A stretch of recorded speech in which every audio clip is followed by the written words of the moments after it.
Asia কাপের প্রথম ম্যাচে বড় জয়ের সামনে আফগানিস্তান হংকংকে রীতিমতো উড়িয়ে দিয়েই এশিয়া কাপটা শুরু করছে আফগানিস্তান। এবং এই ম্যাচ কি কোনোভাবে বাংলাদেশের জন্য কোনো খারাপ খবর নিয়ে আসতে পারে কিনা? কারণ বাংলাদেশ, হংকং, শ্রীলঙ্কা, আফগানিস্তান চারজন একই গ্রুপে, এবং এই জায়গাটাতে আফগানিস্তান যখন হংকংকে এত বড় ব্যবধানে হারাবে এবং বাকি দুটো দল বাংলাদেশ এবং শ্রীলঙ্কা তারাও এক্সপেক্ট করে যে তারাও হংকংকে হারাবে, এশিয়া কাপে রান রেটটা সবসময় একটা বড় ম্যাটার করে।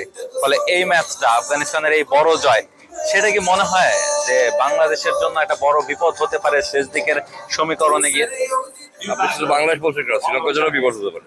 কারণ এশিয়া কাপে যদি তিনটা টিম টাই হয়ে যায় বা এরই চান্স, তাহলে এই ম্যাচটা তো আসলে আফগানিস্তানকে অনেক দূর টেনে নিয়ে যাবে। বিকজ তারা যেভাবে জিতেছে খেলাটা, তারা তো রান রেটটা অনেক ভালো করে নিয়েছে। সো রুচি চানাচুর অরিজিনাল মিক্স, চানাচুরের আসল স্বাদ।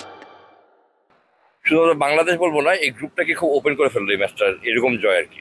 বিকজ তখন কিন্তু খেলাটা হবে বেসিক্যালি দুইটা দলের মধ্যে, মানে বাংলাদেশ এবং শ্রীলঙ্কা।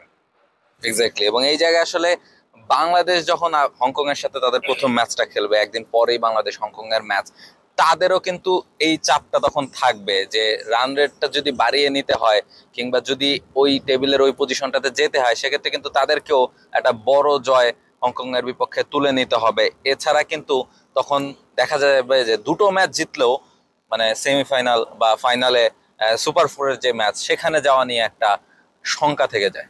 সেটা অবশ্যই সংখ্যা তো থাকবেই। মানে আপনি যদি এখন প্রথম কথা হচ্ছে যে অনেক বড় ভাবে জিততে হবে এরকম চিন্তা করে খেললে আসলে হবে না। কারণ আজকে আফগানিস্তানের অবস্থা একসময় খুব খারাপ ছিল, সেখান থেকে তারা অনেক বড় একটা স্কোর করে। সো ওইটা চিন্তা করে বাংলাদেশের তাদের নর্মাল ক্রিকেটে খেলা উচিত, যে তারপর যদি তাদের সুযোগ হয় তারা যেন বড় একটা কোনো কিছু করার চেষ্টা করে। কারণ আপনি যে কথা বললেন, এটা কিন্তু একটা ব্যাকফায়ারিং আছে, যে আপনি অনেক অনেক কিছু করতে গেলেন এবং এটা ব্যাকফায়ার করলো, আপনি উইকেট হারিয়ে ফেললেন, then in that case you are অত হার হলে আরো আরো খারাপ।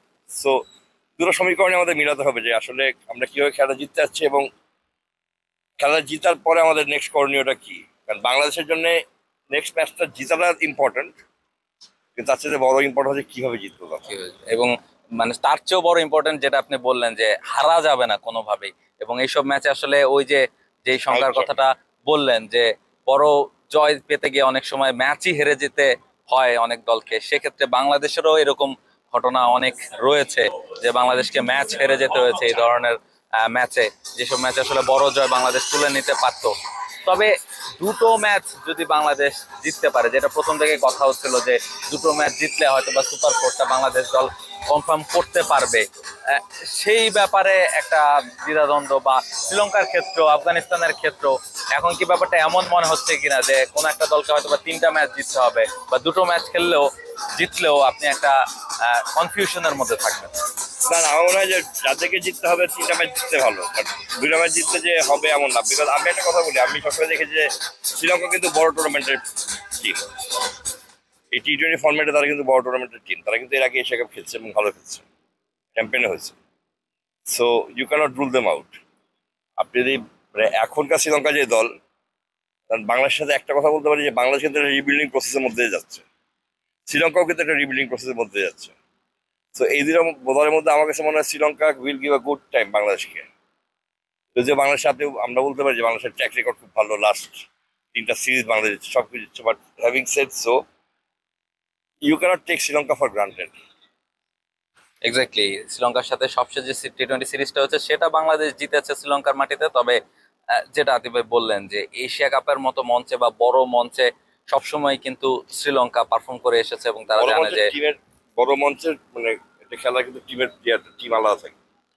পর্তুগাল কিন্তু অনেক ভালো টিম, কিন্তু বড় মঞ্চে গিয়ে কিন্তু এটা হয় না। সো উই মাস্ট আন্ডারস্ট্যান্ড যে বড় মঞ্চে বাংলাদেশ কিন্তু এক্স্যাক্টলি মানে ফাইনাল খেলতে গেলে বা ট্রফি জিততে হলে আসলে ওই যে ব্লাডটা থাকা প্রয়োজন, সেই ব্লাডটা শ্রীলঙ্কার খুব ভালোভাবেই আছে। ফলে প্রথম দিনই এশিয়া কাপের বাংলাদেশ ম্যাচ খেলেনি এখনো, তবে খানিকটা চাপে হয়তোবা বাংলাদেশ থাকতে পারে বা বাংলাদেশের ভক্তরা হয়তো বা খানিকটা প্রেশার ফিল করতে পারেন আফগানিস্তানের এমন জয় দেখে। তবে এসব কিছু আসলে বৃথা হয়ে যাবে যখন বাংলাদেশ মাঠের ক্রিকেটে বেটার ক্রিকেটটা খেলতে পারবে এবং ম্যাচ জিততে পারবে। তখন আসলে অন্য কোনো দলের বড় জয় কিংবা পরাজয়ের দিকে তাকিয়ে থাকতে হবে না, কোনো সমীকরণও হয়তোবা আমাদেরকে মেলাতে হবে না। শেখ আবু জায়েদ ক্রিকেট স্টেডিয়াম থেকে। আমার সঙ্গে ছিলেন আতিফ আজম এবং আমি রাহুল রাজ ছিলাম আপনাদের সঙ্গে। এশিয়া কাপের সব ম্যাচ এবং সব আপডেট জানতে চোখ রাখুন টি স্পোর্টস এর পর্দায়। For more updates, subscribe to our YouTube channel and click on the bell icon. Follow us on Facebook and Instagram. Download T-Sports app to enjoy exciting games and highlights. Visit tsports.com.